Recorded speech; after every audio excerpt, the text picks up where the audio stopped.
ফার্স্টে আপনাকে যে ওয়েবসাইটে যেতে হবে স্টাডি ইন রোমানিয়া .gov.romania এই ওয়েবসাইটে গেলে আপনি হচ্ছে রোমানিয়া স্কলারশিপের যে আবেদন সেই লিঙ্কটি পাবেন, সেখানে আবেদন করতে পারবেন। এবং প্রথমে যেই সিচুয়েশনটা আসবে, আপনার সঙ্গে যে ইন্টারফেসটা আসবে সেটা এই যে এরকম কিছু চেক বক্স আসবে, সেগুলো আপনাকে ফিল আপ করতে হবে। তবে এগুলো পরে পরে ফিল আপ করবেন যে আপনি এখানকার স্টুডেন্ট কিনা, তারপর হচ্ছে আপনি ইউরোপিয়ান কিনা, তারপরে আপনি কোথা থেকে আসছেন, তারপর কোনো অর্গানাইজেশনের সঙ্গে যুক্ত আছেন কিনা, এগুলো দেখে দেখে আপনারা টিক দেবেন। তারপর লাস্টে যে কাজটা করবেন সেটা হচ্ছে I have read and the understand, ওইটাই ক্লিক করলে আপনারা হচ্ছে নেক্সট ইন্টারফেসে যাবেন। সেখানে গিয়ে আপনার হচ্ছে পাসপোর্ট অনুযায়ী আপনার নাম, তারপর হচ্ছে পাসপোর্ট নাম্বার, আপনি কোনটা দিয়ে অ্যাম্বাসি ফেস করবেন বা আপনার ট্রাভেল ডকুমেন্টস, এই ইনফরমেশন দিতে হবে। একদম পাসপোর্ট অনুযায়ী সব কিছু আপনারা হচ্ছে আপলোড করবেন। এখানে আবেদন করতে আহামরি কিছু লাগে না, একটা সিভি লাগে আর আপনার একাডেমিক সার্টিফিকেট লাগে। আর এই স্কলারশিপটা শুধু যারা হচ্ছে রোমানিয়ান ভাষায় পড়তে আসবে তাদের জন্য। কেউ যদি আইএলটিএস দিয়ে আবেদন করে বা আইএলটিএস নিয়ে পড়াশোনা করতে চায়, সেক্ষেত্রে তারা কিন্তু এটা অ্যাকসেপ্ট করবে না। এটা শুধু হচ্ছে যারা রোমানিয়ায় আসবে এবং রোমানিয়ান ল্যাঙ্গুয়েজে পড়াশোনা করবে প্রিপেটেড ইয়ার, তাদের জন্য হচ্ছে এই স্কলারশিপটা। তবে ম্যাক্সিমামই কোশ্চেন করে, ভাইয়া কতজন স্টুডেন্ট এই স্কলারশিপ পায়? তবে স্কলারশিপ আহামরি যে বাংলাদেশ থেকে বেশি পায় এমনটা না। ম্যাক্সিমাম 2 থেকে 3 জন স্টুডেন্ট এই স্কলারশিপ পেয়ে থাকে। তারপর হচ্ছে আপনারা এই ইন্টারফেসটা দেখতে পাবেন, সেটা হচ্ছে পার্সোনাল ইনফরমেশন। এখানে কীভাবে ফিল আপ করা লাগে, বাবার নাম, মায়ের নাম, তারপরে হচ্ছে আপনার ডেট অফ বার্থ দিয়ে, তারপর হচ্ছে আপনার সিভিল স্ট্যাটাস দিবেন, দিয়ে নেক্সট পেজে চলে যাবেন।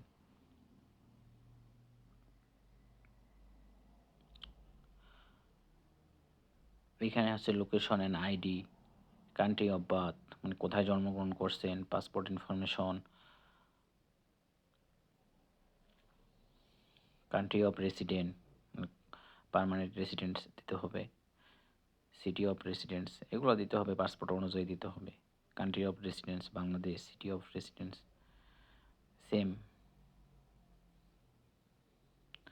দেন আরেকটা পেজ আছে স্টাডি ডকুমেন্টস, এখানে সিলেক্ট করতে হবে আপনি কোনটা ডিগ্রি নিয়ে পড়াশোনা করতে চান, কোথায় আবেদন করতে চান, ব্যাচেলর না মাস্টার্স, সেটা ফিল আপ করতে হবে। এখানে হচ্ছে রোমানিয়ান ল্যাঙ্গুয়েজে পড়াশোনা করতে চাচ্ছেন কি না সেটা দিতে হবে।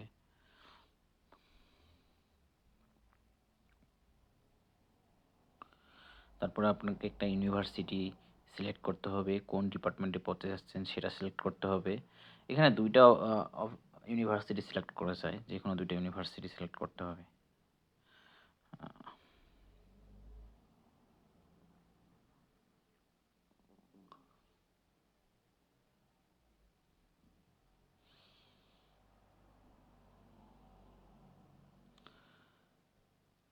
তারপরে রিভিউ অ্যাপ্লিকেশনে আসবেন, কি কি করলেন না করলেন সবগুলো ইন্টারফেসে দেখতে পাবেন,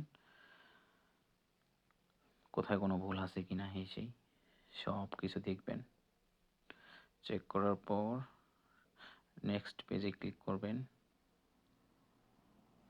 সেখানে গিয়ে আপনাদের যে ডকুমেন্টসগুলো আছে সেগুলো হচ্ছে আপলোড করতে হবে। আর যদি এখানে কোথাও ভুল থাকে তাহলে কারেকশন করে নেবেন পেজে গিয়ে।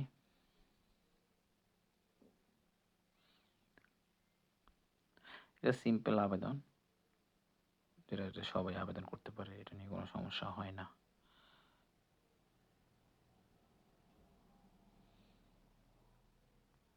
স্টাডি ডকুমেন্টসে এসে আপনাকে যেটা করতে হবে, ডকুমেন্টসগুলো আপলোড করতে হবে। এখন আমি দেখাবো এখন কীভাবে আপনি ডকুমেন্টসগুলো আপলোড করবেন।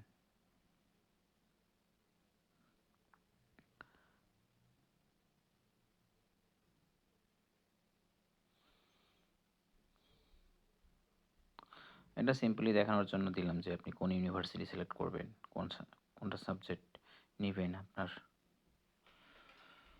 পছন্দের সাবজেক্ট কী বা পছন্দের ইউনিভার্সিটি কী, তারপরে ওরা স্কলারশিপ দিয়ে থাকে এই অনুযায়ী। অনেকেই আবেদন করে, বাট ওইটা যে সবাই পাবে এমনটা না। বললাম তো, একটা সেশনে মনে করেন হচ্ছে সেপ্টেম্বর সেশনে অনলি 2 থেকে 3 জন স্টুডেন্ট পেয়ে থাকে গভর্নমেন্ট স্কলারশিপ।